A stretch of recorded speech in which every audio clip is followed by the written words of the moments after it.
Bugün Kanada'da yaşamanın dezavantajlarından bahsedeceğim. Bir numarayla hemen başlıyorum. Kanada'nın bence en büyük dezavantajı uzak olması. Daha önce ben Almanya'da yaşadım 2 yıl ve Irak'ta da yaşadım 5 yıl. Orayı da çok merak ediyordunuz. Orasının da dezavantajları, avantajlarıyla ilgili hep soru soruyordunuz bana. Neyse Kanada bu iki ülkeden acayip farklı. Neden? Çünkü gerçekten çok uzak. Yani burası ciddi anlamda bir gurbet tanımına uyuyor. Almanya'dan ya da Irak'tan da hani birçok farklı şehrinden günde birkaç sefer Türkiye'ye seferler düzenleniyor, uçuşlar düzenleniyor. Ya da sokaklara çıktığınızda ne bileyim Türk markaları da oluyor, Türk ürünlerini de görüyorsunuz.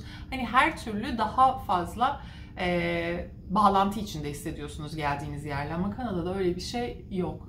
Aslında sayacağım birçok dezavantaj da bu uzaklık işiyle ilgili. İkinci madde, zaten azıcık anlatmaya başladım.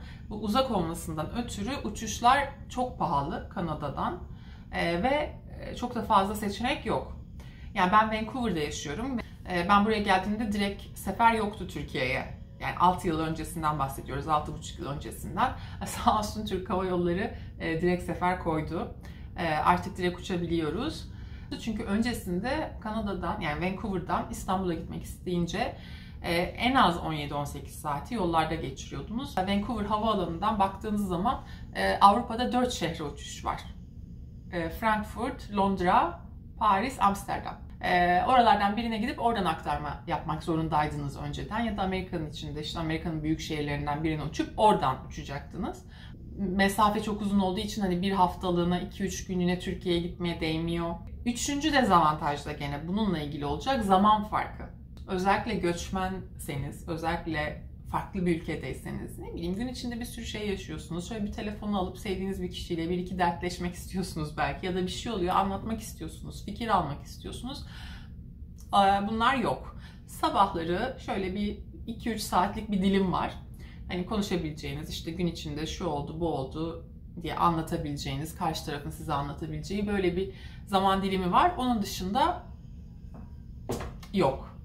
İşte Türkiye'de işte bankada bir şeyde işlem yapmak isteseniz bile hani siz uyandığınızda oralar kapanmış oluyor. Oralar çalışırken siz uyuyor oluyorsunuz. Hani gerçekten bu da insanı çok zorluyor, zaman farkı konusu. Gelelim Kanada'nın dördüncü dezavantajına. Bence bu aslında en önemli maddelerden biri. Belki başa falan da ekleyebilirdim. Aşırı pahalı olması. Kanada'nın işte zaten göçmenlerin geldiği 3-4 şehri var. Montreal, Toronto, Vancouver, belki biraz Ottawa. Bu şehirlerin içerisinde Vancouver ve Toronto sanırım, yani Vancouver dünyanın en pahalı şehirlerinden biri. Hani sanırım listede ilk 10'da mı, ilk 5'te mi, öyle bir şey yani. Hani en yaşanılır şehir listesine de giriyor ama en pahalı şehirler listesinde de çok yukarılarda. Toronto'da öyle. Montreal'den emin değilim. Orası biraz daha uygun galiba fiyatları. Yani aslında ilk aklıma gelen şey ev kiralarının aşırı yüksek olması. Hani şöyle bir oda bir salon bir yer tutmak isteseniz Vancouver'da eğer merkezi de bir yerlerde olacaksa 2500, 2700, 800 doları gözden çıkarmanız gerekir. Bu hani birçok insanın bir aylık maaşı. Dolayısıyla genelde yani çiftler böyle kendi başında bir evde yaşayabiliyor rahatça. Onun dışında gördüğüm birçok insan ya ev arkadaşıyla işte yaşıyorlar ya da şehrin çok uzağına gidiyorlar ya da bazen böyle müstakil evlerin alt katındaki odalar kiraya veriliyor. Hani oralarda yaşıyorlar. Ev sahibi olmak istiyorsanız o da zor. Mortgage'la vesaireyle tabii ki alabiliyorsunuz ev ama ilk gelişte göçmenlere yönelik bazı şeyler de var. Bazı kolaylıklar da var. Ama inanılmaz pahalı evler. Yani 30 yıl bankaya hani binlerce dolar faiz ödeme taahhüdünün altına girerek ev alıyorsunuz. Yani şu an tabii Türkiye'de de her şey çığırından çıkmış durumda. Dolayısıyla diyeceksiniz hani Türkiye'deki milyon dolarlık ev yerine hani Kanada'da milyon dolarlık ev alırım. O da tabii bir bakıma artık doğru bir mantık oldu ama hani burada çalışmanıza rağmen ev alma konusu sıkıntılı bir konu, zor bir konu. Dünyanın her yerinden birçok zengin insan geliyor burada, ev alıyor, vatandaşlık vesaire işlerini başlatıyor ama burada çalışan, burada para kazanan kişilerin ev alması aşırı zor. O yüzden işte hükümet bu Kanada'da yabancıların ev almasını 2 yıllığına yasakladı. Çünkü Kanadalıların iflahı kesilmiş durumda. Enflasyon hani gıda vesaire ürünleri için de var ama orası için şey diyemem. Hani çalışıyorsanız onu alabiliyorsunuz ama onlarda da çok büyük artışlar oldu ama tabii ki Türkiye ile vesaireyle alakası yok. Bu pahalılığın bir neticesi olarak mesela emekli olmak da çok zor. 80'e neredeyse merdivendeymiş insanlar hala daha çalışıyor. Çünkü hani emekli maaşıyla geçinmek ve Vancouver'da kalabilmek mesela zor. 5. madde. Soğuk olması. Kanada çok soğuk bir ülke. Vancouver Kanada'nın içerisinde sıcak bir yer olarak geçiyor. Yani buraya Antalya, İzmir muamelesi yapıyor Kanadalılar.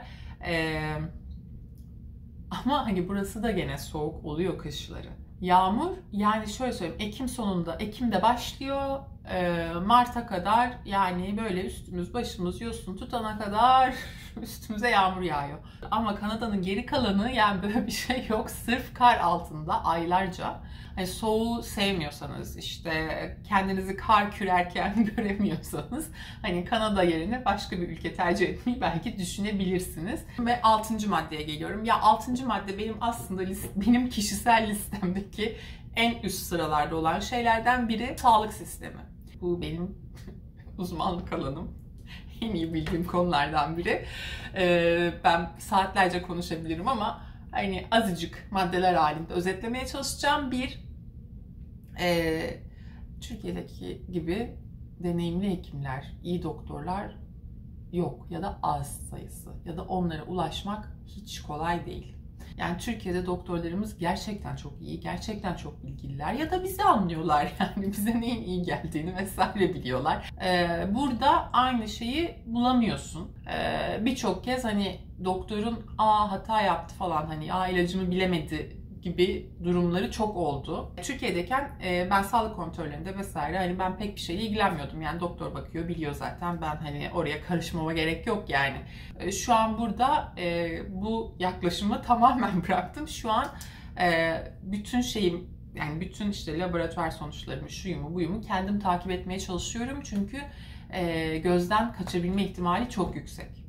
Doktor sayısı, hemşire sayısı vesaire az. Aile doktoru dahi bulamayan insanlar var. Böyle 3 yıl falan aile doktoru olmadan buradaki sağlık sisteminden faydalanmaya çalışıyorlar. O zaman da yapabileceğiniz tek şey, böyle poliklinikler var. Direkt içeri girip işte neyse şikayetiniz, ona göre bir şey tedavi bulmaya çalışıyorsunuz. Ama oradaki doktorlar da böyle çok fazla yardımcı olamayabiliyor. Çünkü hani şikayetiniz her zaman şey değil, yani hani bana bir antibiyotik ver, şurada bir kırmızı bir şey çıkmış, şuna bir merhem vesaire olmuyor yani. Bazen insanın gerçekten daha zorlu şikayetleri olabiliyor. O konularda da o doktorlar pek yardımcı olamıyor. Uzman doktor vesaire görmek zaten aylar sürüyor. Hani öyle bizdeki gibi uzman doktoru görmek, yani o nasıl bir lüks zaten. Acillerde de sıkıntılar çok var. Orada da hani çok sıra bekliyorsunuz. Öyle bizdeki gibi hani midem bulanıyor, gideyim de bana bir serum versinler, öyle bir şey yok yani. O şekilde gidiyorsanız zaten yani 7-8 saat beklersiniz acilde. Hani gidip evimde gideyim de oturayım demeniz çok muhtemelen acilde beklemek yerine. Bu arada ben soğuktan bahsettikçe, ben işte yok hava şöyle soğuk, karlı, bilmem ne, yağmurlu dedikçe, yani güneş de açtıkça açtı. Hani gözümüzün içine girdi. Kalktım, perdeleri kapattım, ışığı da bir kapattım çünkü çok aydınlık oldu içerisi. Bu 7. madde olacak. Kanada'da yaşamaya hazırlanıyorsanız herkesin yavaş olmasına, her işin yavaş yürümesine de hazırlıklı gelin. Bilmiyorum neden, anlayamıyorum. Hani herkes yavaş çalışıyor. Ben de mesela şimdi daha yavaş çalışmaya başladım. Ne bileyim, yani işe ilk girdiğimde bir e-mail var soruda, aman hemen cevaplayalım, hemen bilmem ne diye çalışıyordum. Sonra iş arkadaşlarım beni sevmemeye başladı. Bir restorana gitmekten tutun, bankadaki bir işinize, işte ne bileyim sağlık sektöründeki işinizden tutun, hani alım satım işlerine kadar her şey yavaş ilerliyor ülkede. Hani bürokratik işleriniz varsa özellikle, aman Allah, yani nasıl aylarca bekletiyorlar insanı. 8. maddeye geçiyorum. Aslında bunu 8 yaptık ama bu çok daha üstlerde de olabilirdi. İş hayatı. İş hayatı konusunda bence Avrupa'ya göre bazı dezavantajlar var. Yani Türkiye ile kıyaslamıyorum. Çünkü bizim Türkiye'deki çalışma şeklimiz gibi bir çalışma şekli dünyanın hiçbir yerinde yok. Ben de yıllarca Türkiye'de çalıştım. Yani ne hafta sonu bilirsin, ne mesaiye kalmak, öyle bir nosyon yok. Yani mesaiye kalmak ne, zaten hani forever mesaidesin. Türkiye ile kıyaslamıyorum. Türkiye'ye kıyaslarsam hani Kanada'daki çalışma hayatının herhangi bir dezavantajının olması mümkün değil. Burada sadece hani Avrupa veya Kanada, işte nereye göçeyim, İngiltere vesaire, böyle hani göç için farklı ülkelere bakanlar, araştıranlar varsa onlara fikir olsun diye söylüyorum. Kanada'nın Avrupa'ya göre birkaç dezavantajı var. Birincisi, izin süreleri çok fazla değil. 2 hafta izinle başlıyorsunuz. O da bence Kanada gibi bir yer için çok az. Çünkü hani halkın çoğunluğu göçmen, herkes göçmen. Hani öyle 2 haftalığına gidilecek yerlerde de yaşamıyor kimse. Yani Hindistan'ından tutun, Vietnam'ına, Kore'sine, Japon'una, Türk'üne, İranlısına, her taraftan insan yaşıyor burada. Her insan hani ülkesine gitmek istiyor ve en az bir ay kalmak istiyor. Ve dolayısıyla herkes bu sıkıntıyı yaşıyor. Saat başına ücret alınıyor genellikle. Yani %90 çalışanların %90'ı saat başına ücret alıyor. Eğer çalışmıyorsanız da ücret almıyorsunuz. Dolayısıyla hani diyelim 2 günlük bir işte hasta oldunuz, soğuk algınlığı vesaire, para almıyordunuz. Şimdi ama geçen yıl yeni bir işte yasa yürürlüğe girdi. Bu benim yaşadığım eyalette, diğer eyaletleri bilmiyorum. Burada 5 gün hastalık sebebiyle işe gidemezsen işveren sana ücretini vermek zorunda. Bu ama yeni, yani geçen senenin yasası. Ama tabii bu saat başına ücret almanın bir avantajı var. Hani mesaiye kalıyorsan gerçekten de sana para vermek zorunda. Senin orada kafasına göre hani 1 saat daha, 2 saat daha tutamaz.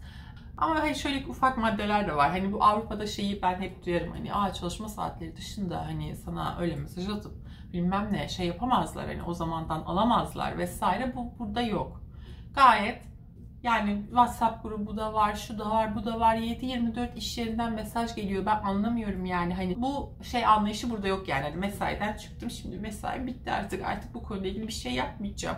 Öyle bir şey yok burada. Gerçekten devamlı iş konusuyla ilgili mesajlar gidiyor, geliyor vesaire. Yani öyle bir çalışma hayatı, en azından benim deneyimim, ben burada görmedim. 9 ve 10. maddeler aslına bakarsanız biraz böyle işin sefa kısmı ile ilgili maddeler. Dolayısıyla hani biz Türkiye'de ne yaşıyoruz, sen ne anlatıyorsun bacım diyebilirsiniz bana bu konuda. Haklısınız ama bunları da söyleyelim.